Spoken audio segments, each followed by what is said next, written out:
አሁን የምገኘው የእባቦች ግዛት የሆነ ደሴት ላይ ነው። በጣም አስቸጋሪ የሆኑ ቦታዎችን እየጎበኘው ነው። ልክ በበረዶ የተሸፈነ ተራሮችን እንደመውጣት። ከወደኩ ሞታለሁ፣ እባካችሁ አውርዱኝ አውርዱኝ። እንዲሁም መኪና መንዳት በጣም አስቸጋሪና ብዙ ሰዎችን በገደለ መንገድ ላይ።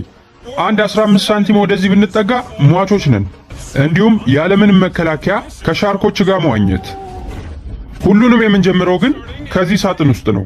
ያለነው በአፍሪካ ሳፋሪ ጫካ መሃል ላይ ነው። እናም እዚህ አንበሳ፣ አቦሸማኔ እንዲሁም ሌሎች በጣም ብዙ እንስሳቶች አሉ እኛን ሊገሉን የሚችሉ። ታዲያ ለምንድን ነው የመጣ ነው? ምክንያቱም ዓለማችን ላይ ያሉ 5 አስቸጋሪ ቦታዎችን እየጎበኘን ነው። ወይኔ ይኸው አንዱን አየሁት። ደግሞ ምን ያካክላሉ? አንበሶቹ ደግሞ የበለጠ ወደኛ እንዲጠጉ የሆነ የሚወዱትን ነገር ይዣለሁ። እንዲሁም እዚሁ ቦታ ላይ እናንጠለጥልላቸዋለን። ሰውዬ መሞት ከፈለክ ብቻህን ሙት። ይህን ቦታ ግን የበለጠ አስቸጋሪ የሚያደርገው ልክ ፀሐይ ስትገባ ነው። የዛኔ የእኛ እይታ ይደክማል፣ የእንስሳቶቹ እይታ ግን አይደክምም። ጂሚ፣ አረ እዚህ ጋር 2 አሉ። አዲስ ድምፅ ደግሞ እየሰማሁ ነው። ምንድን ነው? አውራሪሶች ናቸው አይደል? አረ አይመስለኝም። በጣም ትልልቅ ነገር ነው የሚታየኝ። ሰውዬ ሁሉም እንስሳቶች ወደኛ እየተሰባሰቡ ነው። ዙሪያችን በሙሉ አንበሶች ነው ያሉት። 6 እና 5 ሜትር ያህል ነው ከኛ አርቀው የተቀመጡት። እነዚህ አንበሶች ሊተውን አልቻሉም። ምናልባት እኮ ለዚህ ቪዲዮ ብለን ልንሞት እንችላለን። ይህንን ቦታ መቋቋም አለብን፣ ምክንያቱም ከዚህ በኋላ ሌሎች አስቸጋሪ የሆኑ ቦታዎችንም እንሞክራለን። እነሱ ደግሞ ከዚህ የበለጠ በጣም አስቸጋሪና አስፈሪ የሆኑ ቦታዎች ናቸው። አሁን ደግሞ እዚህ ተራራ ላይ እንወጣለን። ሙሉ ለሙሉ በበረዶ የተሸፈነ ተራራ ነው። አንዴ ከጀመርን በኋላ ወደ ኋላ መመለስ የለም። እንደምንም ብለን ይህንን ተራራ በመሻገር ወደ ላይኛው ቦታ መውጣት አለብን። ለዚህም ሹል የሆኑ ጫማዎችን አድርገናል። እንዲሁም እጃችን ላይ መቆንጠጫዎችን ይዘናል። ይሄ ምናልባትም እስካሁን ከሰሯቸው አስፈሪ ነገሮች መሃል አንደኛው ነው። ጂሚ፣ የምር ግን ይህንን ተራራ ሙሉን ተሻግረን እንወጣለን? እውነት ለመናገር ይህንን ቦታ ተሻግረን እንወጣለን ብዬ አላስብም። ወይኔ ሰዎች፣ አቁሜያለሁ፣ እባካችሁ የሆነ ሰው ያግዘኝ። ማንም ሊያግዝ አይችልም። ማቋረጥ አችልም። ኖላን ሰዎችን እርዳታ ጠይቆ አቋርጧል። አሁን እኮ ብዙ ሄደናል፣ ግን ከመሬት ሰዎች ግማሽ ያህሉን ሄዳችሁታል። ስማ ጂሚ፣ በፍጹም ወደታች እንዳታይ። ደግሞ ከፍ ባለን ቁጥር የበለጠ እያንሸራተተን ያለው።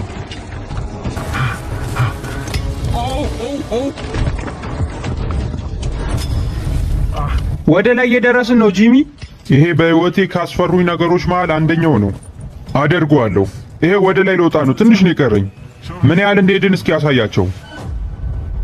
እዚህ ደርሰው ወደ ታች ከመውረድ መቀጠሉ ነው የሚቀለው። ትንሽ ቦታ ነው የቀረን፣ ግን እጄ በጣም ዝሏል። እንደምንም ብለን ይህን ውድድር ብንጨርሰውም ቀጣይ በጣም ብዙ የሚጠብቁን ነገሮች እንዳሉ ማውቂያለሁ። እላይ ደርሳችኋል። በጣም ጥሩ። ምን መሰላችሁ ግን ኖላን ጥሩ ሰዓት ነው የወጣው። እስኪ ከሶስተኛው አስቸጋሪ ቦታ ደግሞ አቋርጦ እንደሚወጣ እናያለን። አሁን የምንሄደው ወደ ቦሊቪያ ነው። እናም የዓለማችን አስቸጋሪ የሆነው መንገድ ላይ እንጓዛለን። አሁን ያለነው የዓለማችን አስቸጋሪው መንገድ ላይ ነው። ከላይ ተንከባለው የሚወድቁ ድንጋዮችም እኮ አሉ። በጣም አስቸጋሪ ነው። ልንገር አይደል፣ ከአሁኑ እየተቆጨው ነው። መምጣት አልነበረብኝም። እየቀለድኩ አይደለም። በዚህ መንገድ ምክንያት በጣም ብዙ ሰዎች ሞተዋል። ይሄ መንገድ በዓመት እስከ 300 ሰዎችን ይገል ነበር። እናም በዛ ምክንያት ተዘግቷል። ነገር ግን አሁን መንግስትን አስፈቅጄን እየነዳው ያለሁት። ወይኔ ምን አለ ባይፈቅዱልን ኖሮ። አይዞ፣ ጥሩ ቆይታ ይኖረናል። በሱ እንኳን እርግጠኛ መሆን አልችልም። ለምን የሞት መንገድ እያሉ እንደሚጠሩት አሁን የገባችሁ ይመስለኛል። አንተ ግን የገባ አይመስለኝም። ቀስ በል እንጂ። ምን እየሰራ ነው? መሪውን ያዘው እንጂ እንዴ! ኧረ ተው፣ ወደ ጫፉ በጣም እየተጠጋህ ነው። እባክህ፣ ምን ሆነ ነው? ነፍሴ እየወጣች ነው። በጣም እያስጨነቀኝ ነው ያለው። እስካሁን የመጣነው መንገድ በጣም አስቸጋሪ ነው ብላችሁ ካሰባችሁ ተሳስታችኋል። ምክንያቱም ከዚህ በኋላ መንገዱ ላይ 3 በጣም አስቸጋሪ የሆኑ ቦታዎች አሉ። እዚህ ጋር ነው መንገዱ በጣም ጠባብ የሚሆነው። ስማ ሰውዬ፣ አሁን እዚህ ጋር እንደ ቅድሙ እንዳቀልድ። ወይኔ ፈጣሪ፣ ምን ያህል ረጅም እንደሆነ ይሁት ገደሉን። እስኪ ውረድና መንገዱን አሳየኝ። ወይኔ እባክህ እንዳትወድቅ። ምን ያህል ጥልቅ እንደሆነ እስኪ ተመልከተው። ሰውዬ በጣም ጥልቅ ነው። ደግሞ አዙሮ ሊደፋኝ ነው እንዴ? ምን ሆነ ነው? ወይኔ! አረ በእግር ሰላም አለው። ሰውዬ ትንሽ ዞር ካልክ ይኸው እየቀረስኩ ነው ገደል ምገበው። ቀስ በል፣ ትንሽ ወደ ቀኝ መጠምዘዝ አለብህ። እውነት ለመናገር ኖላን ብዙም አልረዳኸኝም። ያውኑ ላይ እዛ መኪና ውስጥ ተመልሼ መግባት አልፈልግም። እንደዚህ ሰላም ተሰምቶኛል። በል ወደ መኪናው ግባ እባክህ። ምንም አልጠቀምከኝም። አሁን ፈጠን አድርጌ ነው የምነዳው። ኧረ በለው፣ እዚህ ጋር ደግሞ ጉም አለ። አንዳንድ ቦታዎች ላይ መንገዶቹ በጣም አሪፍ ይሆናሉ። ነገር ግን እንደዛም ቢሆን ራሱ አየሩ በጣም አስቸጋሪ ነው። ምክንያቱም ጉሙ መንገዳችሁን ሊሸፍንባችሁ ይችላል። ሰውዬ አቁም! እንዴ ምንድን ነው ኖለን? አሁን የደረስክበት በጣም አስቸጋሪ መንገድ ነው። ቀስ ብለህ መንዳት አለብህ። እሺ። አይቷል? ወይኔ ድንጋዮቹ ወደቁ።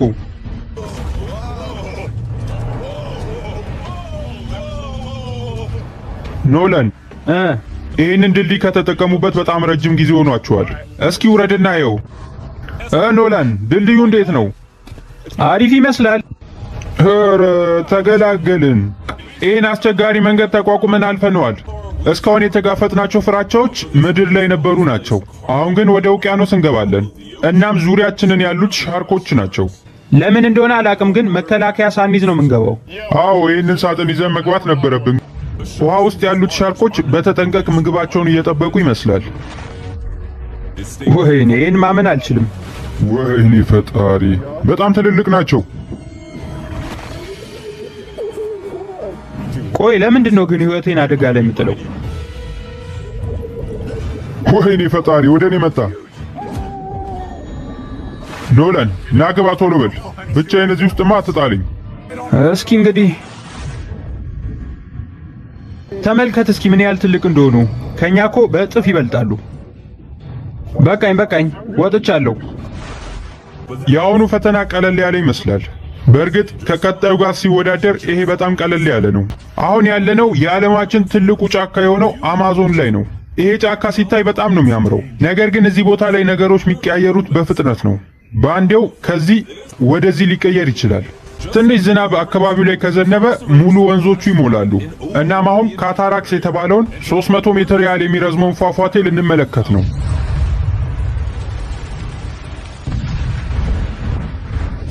በዚህ ጉብኝት ደግሞ ብቻዬን አይደለሁም። ሄዝን ታስታውሱታላችሁ። ከዚህ በፊት አንድ ውድድር ላይ አሳትፈው ነበር። ሌላው ደግሞ ቤሊ ነው። ለ100 ቀናት ያህል በተዘጋ ቤት ውስጥ ቆይቶ ነበር። አስጎብኚዎቹ እንዳሉት ከሆነ የመሞት እድላችን በጣም ዝቅተኛ ነው። ምን ዜሮ አይደለም እንዴ? ከብዙ መንገዶች በኋላ በጣም አስቸጋሪና አንሸራታች የሆነ ቦታ ላይ ደርሰናል።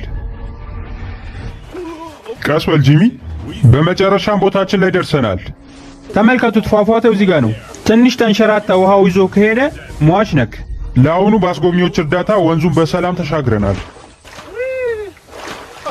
ከዛም ከላይ ረጃጅም የሆኑ ገመዶችን በጣም በጠንካራ ሁኔታ አስረናል። ኧረ በለው፣ በጣም ነው የሚያስፈራው። ነገር ግን ቀደም ብዬም እንደነገርኳችሁ ይሄ ቦታ በትንሽ ሰዓታት ውስጥ ነው ነገሮችን የሚለዋውጠው። በአንዴው ምንም ነገር ሳያሳውቀን ዝናብ መዝነብ ጀምሯል። ለዚህ ነው ይሄ ቦታ በዓለማችን በጣም አደገኛና አስቸጋሪ ነው ተብሎ የሚነገረው። አሁን ትንሽ የነበረው ወንዝ ወዲያውኑ በጣም ትልቅና ሰፊ ይሆናል። የወንዙ ኃይል በጣም እየጨመረ ነው። አሁኑን ወደ ቦታችን መመለስ አለብን። ስለዚህ በገመዱ ወደ ታች መውረድ አንችልም ማለት ነው አሁን?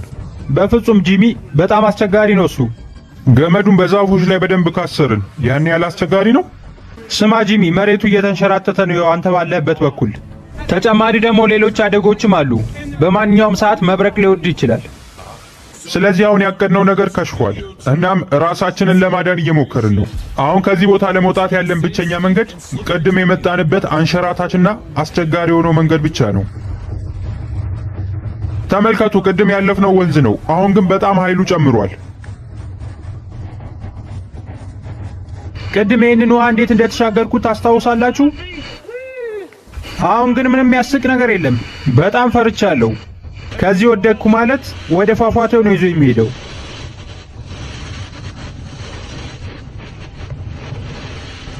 ገመዱን በደንብ ያዝ። እናም ከረጅም ሰዓታት ጉዞ በኋላ ይህንን አስቸጋሪ ወንዝና አንሸራታች የሆነ መንገድ አልፈናል። አሁን ደግሞ በጣም አስቸጋሪ ወደ ሆነውና የእባቦች ደሴት ወደ ሆነው ቦታ እንሄዳለን። እስካሁን ያያችሁት ነገር በሙሉ ምንም አያስፈራም ተብሏል፣ ከዚህኛው ጋር ሲነጻጸር ማለት ነው። ለምንድነው ወደዚህ ገዳይ እባቦች ወዳሉበት ደሴት ያመጣህን? ቸው ቸው። ስለዚህ አሁን እዚህ ደሴት ላይ እስከ ነገ ድረስ እንቆያለን። የምሬን ነው። ዛሬ ምሽቱ የምናሳልፈው በዚህ አስቸጋሪና በእባብ በተሞላ ደሴት ውስጥ ነው። ምናልባትም በየእርምጃችን ከእባቦች ጋር ልንገናኝ ስለምንችል ከጥቃቱ ሊከላከልልን የሚችለውን ጫማ አድርገናል። ስለዚህ አሁን እዚህ አካባቢ የሆነ እባብ ሊኖር ይችላል ማለት ነው። አዎ። ቆይ፣ ከነዛ እባቦች መሃል አንዳቸው ቢነድፉን ምንድነው የሚፈጠረው? ልክ የእባቡ መርዝ ወደ ሰውነትህ እንደገባ ሰውነት በሙሉ ድርቅ ይላል። እናም ሕክምና ካላገኘክ በሰዓታቶች ውስጥ ሊገልህ ይችላል። በማንኛውም ሰከንድ እኮ አሁን ልሞት እችላለሁ ማለት ነው። ይሄ በጣም ገራሚ ነገር ነው ሰዎች። ይሄ ቦታ በጣም ብዙ እባቦች አሉ ስለተባልን ብቻ እንዴት እንደሚያምር ማየት አልቻልም። ከዚህ ጋር ውሃውን ስትመለከቱት በጣም ነው የሚያምረው። እዚህ ደሴት ላይ ሌሎች እንስሳቶች ብዙም አይገኙም። እባቦቹ በጣም ብዙ ናቸው። እናም አብዛኞቹን እንስሳቶች ገሏቸዋል። እንዲሁም ዛፎች ላይ የሚኖሩ ወፎችን በሙሉ አጥፍተዋል። አሁን እንግዲህ ወደ ጫካው እየገባን ነው። ከዚህ በኋላ በማንኛውም ሰዓት እነዚህ እባቦች ዘለውኛ ላይ ሊወጡ ይችላሉ። እስካሁን ድረስ ከስር ለሚመጡት ብቻ ነበር እየተጨነኩ የነበረው። አሁን ከላይ ለሚዘሉትም ልጨነቅ ነው። ወይኔ! እነዚህን እባቦች በመሰብሰብ ሳይንቲስቶች መርዛቸውን ያስተፏቸዋል። እናም ያንን መርዝ በመጠቀም ለተነደፈ ሰው የሚሆን መድኃኒት ይሰሩበታል። ስለዚህ አሁን ይሄ እባብ ተናዳፊ ነው። አዎ። ስለዚህ አሁን ይሄ ከነደፈኝ ልሞት እችላለሁ። አዎ። ኧረ እባክህ በደንብ ያዘው። አይሆንም። ወይኔ ሄዷል። ለቀቀው አይደል? አይ አይደለም፣ አምልጦ ነው። የበለጠ ደግሞ ወደ ጫካው በገባን ቁጥር ይሄ መንገድ ደግሞ በጣም ጠባብ ነው። አሁንም ብዙ እባቦችን እያየን ነው። ተመልከት፣ ይኸው እዚህ ጋር ያው እዛ ጋርም አለ። አሁን ግን በፍጹም እንዳትለቃቸው እሺ? እሺ። አሁን ከዚህ እባብ መርዝ በሚሰራው መድኃኒት ምን ያህል ሰዎች ሊተርፉ ይችላሉ? አረ በጣም ብዙ ሺህ ሰዎች። በጣም ጥሩ። ከነዚህ እባቦች መርዝ የሚሰራው መድኃኒት ብራዚል አካባቢ ለሚነደፉ ሰዎች በሙሉ የሚውል ነው። ስለዚህ አሁን አንድ እባብ ያዝን ማለት 1000 ሰዎች ያህል መድኃኒት አገኙ ማለት ነው። ጂሚ፣ እዛ ጋር ሌላ እባብ አለ፣ ንገረው። ኧረ በለው። ይሄ እስካሁን ካየነው በጣም ትልቁ ይመስለኛል። እናም ቀኑን ሙሉ እነዚህን እባቦች ስናጠምድ ውለናል። አሁን ያኛው እባብ የሚገኘው ከ4.5 ሜትር በላይ ከፍታ ላይ ነው። እናም ይሄ እብድ ሳይንቲስት ዛፉን ላንቀሳቅሰው ነው እንዲወድቅ እያለ ነው። እያንዳንዱ መርዛውን አስፈላጊ ሆኗል፣ ምክንያቱም የሰው ነፍስ ያድናል። አሁን ቀኑ እየመሸ ነው። ስለዚህ እባቦችን ከመሰብሰብ ይልቅ ለራሳችን ምንም ሳንጎዳ ስለመውጣት ነው ማሰብ ያለብን። እውነት ለመናገር እነዚህ ድንኳኖች ከእባብ እንደሚያስጥሉን አላቅም። ዙሪያችን እባብ ነው ያለው እና እኛ መሃል ላይ ልንተኛ ነው። አይመተኛት። እኔ እንዲሁ ነው ማነገው። ምሽቱ እንደምንም ብሎ ነግቷል። እናም አሁን ጠዋት ላይ እያሰብን ያለነው ከዚህ ደሴት በቻልነው ፍጥነት ሮጠን ለመውጣት ነው። በዚህ ቪዲዮ በጣም አስቸጋሪ የሆኑ የበረዶ ተራራዎችን ወጥተናል። እንዲሁም 300 ሜትር ያህል ገደል ያለው መንገድ ላይም ነድተናል። ከአስፈሪና ጠንካራ ከሆኑ ሻርኮች ጋር ያለምንም መከላከያ ዋኝተናል። እንዲሁም በመጨረሻ የእባቡ ደሴት ላይም አድረናል። ሁሉንም ነገር አሳልፈናል። እናም ማንም ሰው አልተጎዳም። ቀጣይ በሌላ ቪዲዮ እስከምንገናኝ ቻናሉን ላይክ እና ሰብስክራይብ ማድረግ እንዳትረሱ።